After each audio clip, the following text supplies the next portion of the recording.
দেখো আজ বানাবো সাদা আলু চচ্চড়ি। তো প্রথমে আমি আলুগুলোকে এরকম ডুমো ডুমো করে একটু বড় সাইজে করে কেটে নিয়েছি, আর এখানে আমি একটা টমেটোকে এইভাবেই কেটে নিয়েছি। তো চলো রেসিপিটি আমি শুরু করি। প্রথমে কড়াইটা আমি বসিয়ে দিয়েছি, দিয়ে দিচ্ছি সাদা তেল। এই তরকারিটা আমি পুরোটাই সাদা তেল দিয়ে করব। তোমরা চাইলে সর্ষের তেল দিয়েও করতে পারো। তো তেলটা গরম হয়ে গেছে, তেলের মধ্যে দিয়ে দিলাম আমি হাফ চামচ কালো জিরে। তো জিরেটা একটুখানি ভাজা হচ্ছে, তারপরেই কিন্তু আলুগুলোকে আমি দিয়ে দিচ্ছি। তা সমস্ত আলুগুলোকে আমি দিয়ে দেবো প্রথমে। তা আলুগুলোকে খুব কড়া করে কিন্তু ভাজা যাবে না। এই সাদা আলু চচ্চড়িটা একটু সাদা সাদা ভাবটা থাকবে, তার জন্যে কিন্তু আলুগুলো খুব লাল করে বা ব্রাউন করে ভাজা যাবে না। তো চলো আলুগুলো আমি ভেজে নিই। প্রথমে গ্যাসের ফ্লেমটাকে কিন্তু মিডিয়াম টু লোতে রেখে আলুগুলোকে ভালো করে ভেজে নিচ্ছি। দিয়ে দিচ্ছি পরিমাণ মতো লবণ। যতটা লবণ দরকার ততটা লবণ কিন্তু ভাজার মধ্যে দিয়ে দিলাম। এবারও ভালো করে আমি এটাকে নাড়াচাড়া করব।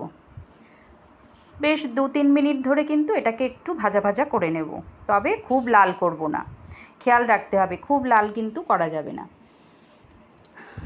তো চলো দেখতে থাকো রেসিপিটি। তো দেখো আলুটা আমার হালকা একটু কালার চেঞ্জ হবে ততক্ষণ অবধি ভেজেছি। তারপরেই আমি দিয়ে দিলাম কেটে রাখা টমেটো আর কুচিয়ে রাখা লঙ্কাগুলো আমার একটু শুকিয়ে গেছে বলে এরকম লাগছে।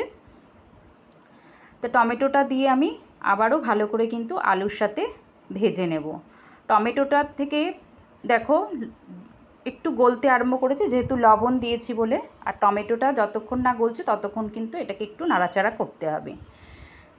তো দেখতে থাকো আমার রেসিপি। এই রেসিপিটি কিন্তু তোমরা লুচি, পরোটা বা যেদিনকে তোমরা উপোস করবে সেদিনকেও এই সাদা আলু চচ্চড়ি কিন্তু খুবই ভালো লাগে খেতে, আর খুব টেস্টিও হয়। তো দেখো আলুটাকে আমি টমেটো দিয়ে খুব ভালো করে ভেজে নিয়েছি। এবার আমি দিয়ে দেব পরিমাণ মতো জল। তো জল দিয়ে আবারও ভালো করে মিশিয়ে নিচ্ছি। এখানে একটু বেশি জল দিয়েছি আমি, যেহেতু আলুটা সেদ্ধ হবে আর একটু গ্রেভি টাইপেরও হবে। তো দেখো ঢাকনা চাপা দিয়ে প্রায় 5 মিনিটের মতন আমি ফুটতে দেবো, আর গ্যাসের ফ্লেমটাকে কিন্তু লোতেই রেখেছি। তো 5 মিনিট পরে আমি আবার এসেছি। দেখো ঝোলটা অনেকটা কমে গেছে, আর দেখো কত গাঢ় হয়েছে, আর আলুও কিন্তু আমার খুব ভালোভাবেই সেদ্ধ হয়ে গেছে। তো আরেকটু নাড়াচাড়া করে নিই। তো এই আলু চচ্চড়িটা একটু মিষ্টি মিষ্টি কিন্তু ভালো লাগে, তার জন্য দিয়ে দিলাম 1 চামচ আমি চিনি। তোমরা যারা চিনি খেতে না পছন্দ করো তারা স্কিপ করতে পারো, কিন্তু এই আলু চচ্চড়িটার মধ্যে একটু চিনি দিলে খুব টেস্ট হয় খেতে।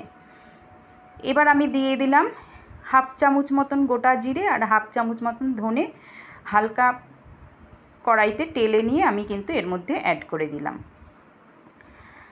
তো দেখো খুব ভালো করে আবার নাড়িয়ে চাড়িয়ে নিচ্ছি। আমার আলু চচ্চড়িটা কিন্তু রেডি হয়ে গেছে। তো কার কার ভালো লাগছে আমার রেসিপি প্লিজ লাইক কমেন্ট করো, আর যদি আমার রেসিপি ভালো লাগে তাহলে কিন্তু চ্যানেলটিকে সাবস্ক্রাইব করে বেল আইকনটি প্রেস করে আমার পাশে থেকো। তো চলো তোমাদেরকে সার্ভ করে দেখাচ্ছি। দেখো কত সুন্দর দেখতে হয়েছে। এটা কিন্তু হলুদ ছাড়া, যেহেতু সাদা আলু চচ্চড়ি সেই জন্য সাদা সাদাই হয়েছে।